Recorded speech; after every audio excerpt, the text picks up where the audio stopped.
Hey everyone, it's Amanda. Welcome back to my channel, and your girl is back again with another DIY room decor video. I know you guys love when I do these, so I'm giving them to you, and this is probably one of my favorites that I've ever done. So if you want to see more DIYs, be sure to hit that subscribe button down below because I post new videos every single Monday and Friday, and you should join the fam. But without further ado, let's just get right into the DIYs.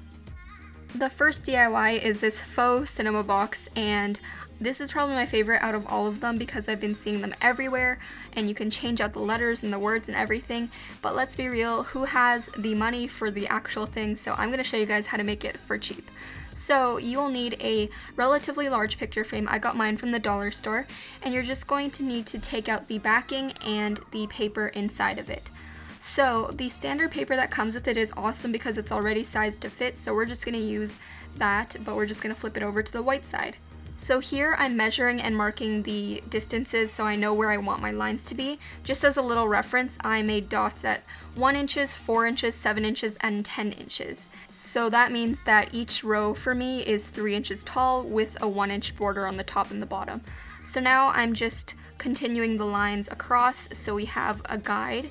And once you have everything, you should have something that looks like this depending on how many rows you want. Next, you're going to need some corrugated plastic because it has these little holes inside, and you're going to need to cut strips, and this is the point where you're going to need to cut it, if that makes sense. I really hope this makes sense, but I'm using an X-Acto knife to cut along this point, and you should end up with a strip like this that has these little ridges on the ends, which is what's going to keep our letters in place.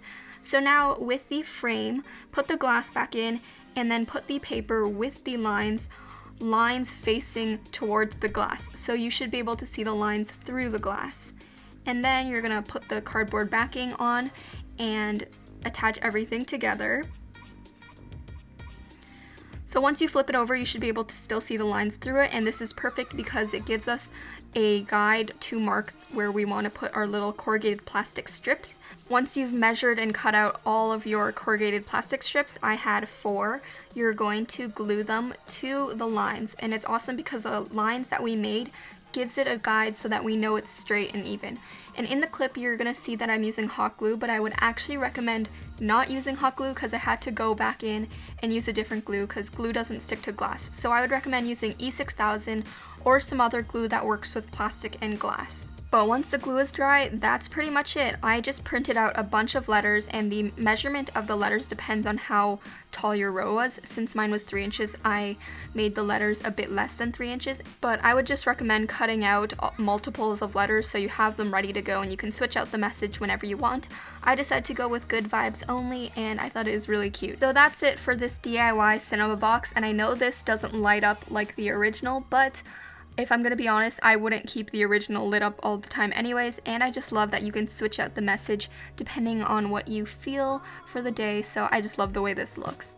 Next, I'm gonna show you guys how to make this DIY yarn wall hanging, and I've been seeing a lot of these everywhere at Urban Outfitters for like 70 bucks, but I'm gonna show you guys how I put my own little twist on it and how you can do it for super inexpensive.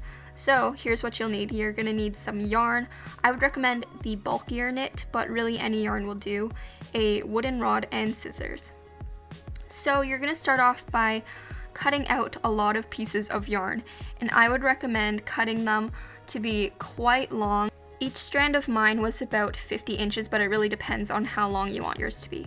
So after you cut out a lot, you're going to make groups of 4 and fold them in half and then loop them around your rod and pull the ends through the loop. So you should end up with this little hanging tassel, and that's pretty much it. You're gonna keep going and adding these groups. This is why it's easier just to cut them all out at once so you can get it over with. But yeah, you can totally just leave it like this if you want and then just trim it, but I decided to take it one step further and I'm gonna do this little weaving design. So I taped the rod to the ground so that it wouldn't move everywhere, and to make it easier for you guys to understand and for me to explain, I numbered each knot 1 through 8.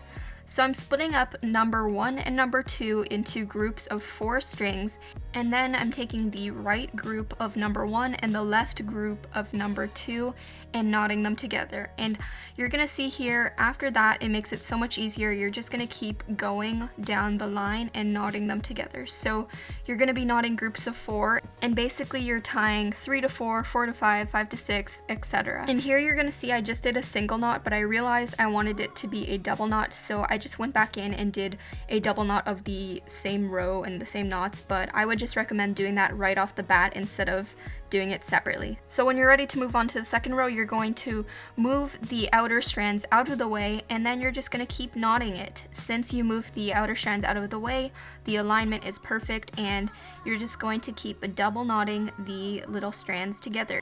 As you're going down the rows, it should end up looking like a triangle pattern because you're moving the outer strands out of the way whenever you start a new row.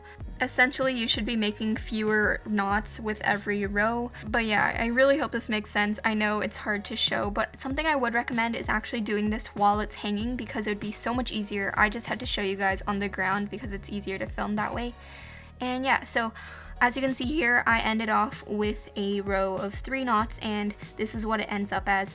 You are going to need to give it a little haircut just to make it all even, and I would recommend going from the bottom up because you don't want to cut off too much and you're just giving it a trim. But yeah, that's it for this DIY. I think it turned out so well. Like, it definitely looks like the ones from Urban Outfitters. And I really like the woven knotted design because it gives it a little something extra instead of making it look like a mop hanging on your wall. Next, we're going to do these DIY custom trays that are awesome because they're not only good for organization, but you can do whatever design you want at the bottom. Plus, this DIY is unbelievably easy, way easier than the last 2, but you're going to need a picture frame, preferably one that has a deep set frame, and a bunch of printed out patterns that I just found on Google Images. To start off, I managed to take off the little stand of the frame, and I'm going to remove the back and use this to measure out the size that we need the paper to be. So I printed out the patterns on sort of like a glossier, thicker paper, but you really don't have to. I just wanted to make it look a little bit more classy.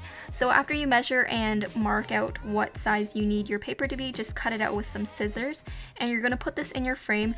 Now, whether you use the glass front is up to you. It depends on what look you want to go. But once you put that in and secure the backing, that is it. That's it for your tray. Isn't that amazing? That's like the easiest DIY ever.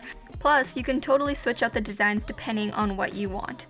I absolutely love these trays, and I've actually been using them to store jewelry and nail polish and all of that good stuff, and I just like the way it makes my room look.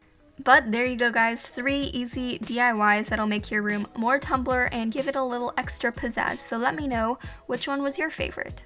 Hey guys, so I hope you enjoyed that DIY. I think it turned out pretty well, but you guys can let me know what you think. I did want to just quickly remind you guys that I have a new video schedule. I post new videos every single Monday and Friday, so that's 2 videos a week for me. So be sure you hit that subscribe button, and yeah, I think that's everything. I hope you have an awesome, amazing day, and I will talk to you in the next video.